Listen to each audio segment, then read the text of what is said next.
Hello friends.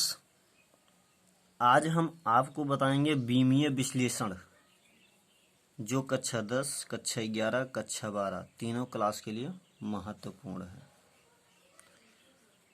Dimensional analysis. तो सबसे पहले हमें इसमें ये देखना होगा, लंबाई को एल से लिखते हैं। दूरी कोई भी हो, लंबाई, चौड़ाई, ऊंचाई, दूरी, इनको एल से लिखते हैं। समय और द्रव्यमान को, समय को टी से लिखते हैं तथा द्रव्यमान को एम से लिखते हैं। ठीक है, तो अब चलते हैं हम निष्कर्ष पर। जैसे क्षेत्रफल है, सबको पता है क्षेत्रफल बराबर होता क्या है। क्षेत्रफल बराबर होता है लंबाई गुणे चौड़ाई। क्षेत्रफल बराबर क्या होता है? लंबाई गुणे चौड़ाई। ठीक, अब हम क्या बताए थे? लंबाई को किससे लिखते हैं? बड़े ब्रैकेट में लिखेंगे। लंबाई को किससे लिखते हैं? लंबाई को एल से लिखते हैं। ठीक, और चौड़ाई को किससे लिखते हैं? चौड़ाई को भी एल से लिखते हैं। तो हमारा जो बीमीय सूत्र होगा, वो बीमीय सूत्र होगा एल स्क्वायर। ठीक, अब चलते हैं आयतन पर। आयतन का फार्मूला सभी जानते हैं, होता है लंबाई गुणा चौड़ाई गुणा ऊंचाई। अब अगर हम यहाँ पर देखें, लंबाई, चौड़ाई, ऊंचाई तीनों को एल से दिखाते हैं, तो क्या हो जाएगा? बीमीय सूत्र एल क्यूब। ठीक है, अब हम चलते हैं वेग अथवा चाल, वेलोसिटी और स्पीड।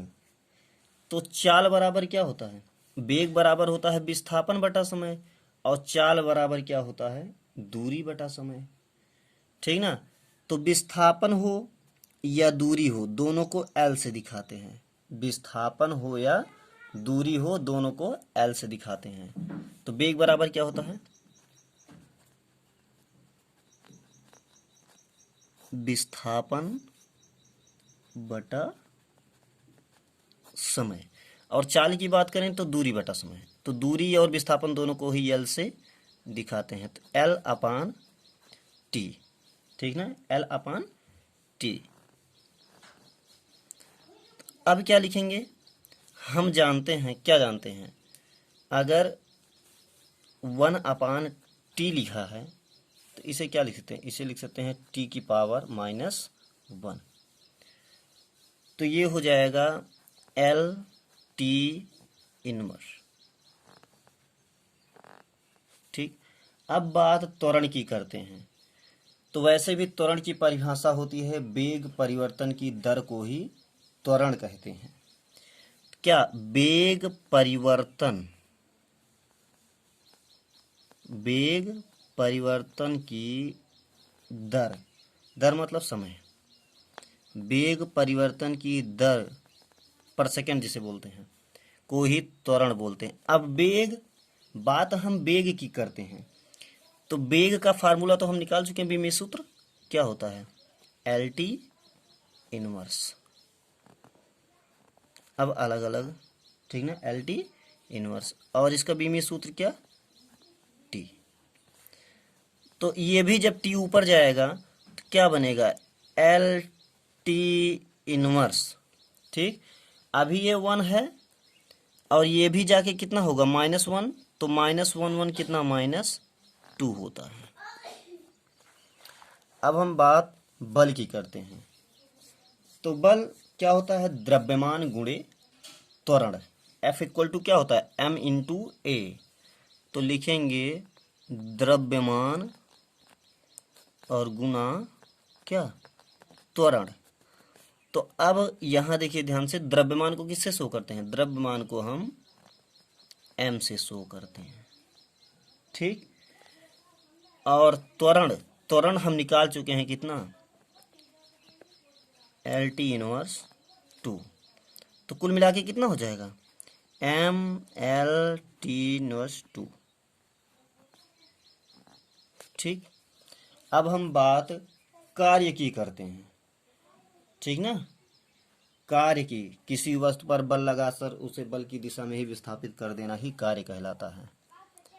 अब कार्य W से दिखाते हैं, W इक्वल टू क्या होता है, F/D, मतलब बल गुना विस्थापन। ठीक, अब बल गुणे विस्थापन, तो बल को कितने से, mL/2,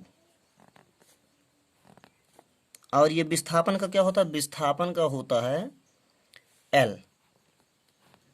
तो हो जाएगा, देखिए L कितनी बार, L 2 बार हो गया, L²T−2।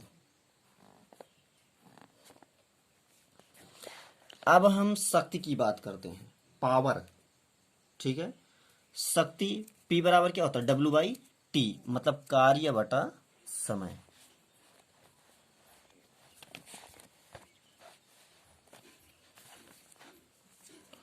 P इक्वल टू क्या होता है, W/T, मतलब कार्य बटा समय। अब कार्य, सबसे पहले कार्य की चाहिए, कार्य क्या होता है, mL²+2।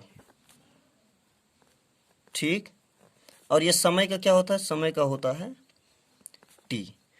तो अब हम बताए थे ना, T-2 पहले से एक और जाएगा ऊपर, तो हो जाएगा mL²T−3। अब हम बात घनत्व की करते हैं, किसकी, घनत्व। तो घनत्व, पहले हम ये फार्मूला याद करते हैं, घनत्व बराबर होता है द्रव्यमान और बटा आयतन। क्या होता है, द्रव्यमान बटा आयतन। अब द्रव्यमान को शो किससे करते हैं, m से करते हैं ना, पहले ही बता चुके हैं। आयतन, आयतन बराबर क्या होता है, आयतन बराबर पीछे निकाल चुके हैं L⁻3। या अगर नहीं जानते तो लिख सकते हैं, आयतन बराबर होता है लंबाई गुणे चौड़ाई गुणे ऊंचाई। ठीक, तो अब ये हो जाएगा L नीचे है ना, पावर 3 है, तो ऊपर जाके क्या होगा, -3, mL⁻⁻3।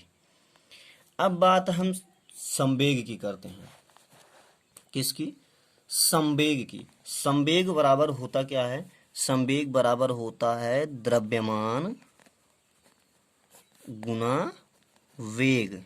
क्या होता है, द्रव्यमान गुना वेग। अब द्रव्यमान किससे से होता है, द्रव्यमान होता है m से, और वेग हम निकाल चुके हैं यहाँ, वेग, वेग क्या निकाले, वेग निकाले हैं L⁻⁻। तो ये द्रव्यमान हो गया और ये हो गया L⁻⁻। तो टोटल क्या हो जाएगा mL⁻⁻। ठीक, अब हम बात गतिज ऊर्जा की करते हैं, बोलते हैं काइनेटिक एनर्जी। क्या बोलते हैं, काइनेटिक एनर्जी। तो काइनेटिक गतिज ऊर्जा इक्वल टू होता क्या है, सबसे पहले यह जानते हैं, होता है हाफ mv²। सब जानते हो, तो mv का मतलब क्या होता है, m मतलब द्रव्य मान और v मतलब वेग, वेग का स्क्वायर। ठीक, तो हो गया हाफ m, वेग, वेग कितना निकाले थे, L⁻⁻ निकाले थे। ठीक ना, क्या निकाले थे, L⁻⁻। तो हो जाएगा L⁻⁻ इनवर्स और ये स्क्वायर। ठीक ना, इस अचर पद को हम नहीं लेते हैं फार्मूले में, ये जैसे 1/2 है, 1/3, ये सब हम नहीं लेते हैं। तो हो जाएगा क्या, m क्या हो जाएगा, L 2 बार, क्योंकि L पर 2 घात ना, और T 2 एकम 2, मतलब T⁻², mL²T⁻²। अब हम कुछ और फार्मूला भी देख लेते हैं, जैसे कि दाब या गुरुत्वीय स्थितिज ऊर्जा देखते हैं। क्या देखते हैं, गुरुत्वीय स्थितिज ऊर्जा, इसे बोलते हैं ग्रेविटेशनल पोटेंशियल एनर्जी। होता क्या है पहले ये जानते हैं। इसका फार्मूला जो होता है द्रव्यमान गुणा गुरुत्वीय त्वरण और गुणे दूरी। तो देखिए m, ठीक है ना, गुरुत्वीय त्वरण मतलब त्वरण किससे, LT इनवर्स 2। दूरी को किससे दिखाते हैं, दूरी को हम बताए भी थे L से। सबको मैच करा मिलाइए, m L स्क्वायर और क्या हो जाएगा T इनवर्स 2। ये हो गया गुरुत्वीय स्थितिज ऊर्जा। अगला यही देख लेते हैं दाब। क्या, दाब बराबर होता क्या है, प्रेशर। क्या होता है, दाब को प्रेशर भी बोलते हैं इंग्लिश में। तो होता है बल बटा क्षेत्रफल। अब बल का क्या होता है, बल का हम पीछे निकाल चुके हैं, ML/T इनवर्स 2। और क्षेत्रफल का क्या होता है, लंबाई गुणे चौड़ाई मतलब L स्क्वायर। ठीक है ना, तो हो जाएगा m, L की पावर देखिए, यहाँ L एक बार है ना ऊपर एक, और ये नीचे वाला जाएगा L पावर -2, 1 - 2 कितना होगा, 1 -1 होगा, और ये T इनवर्स 2। इस प्रकार से यह हुआ हमारा बीमीय सूत्र। बाकी आगे हम दूसरे पार्ट में कराएंगे।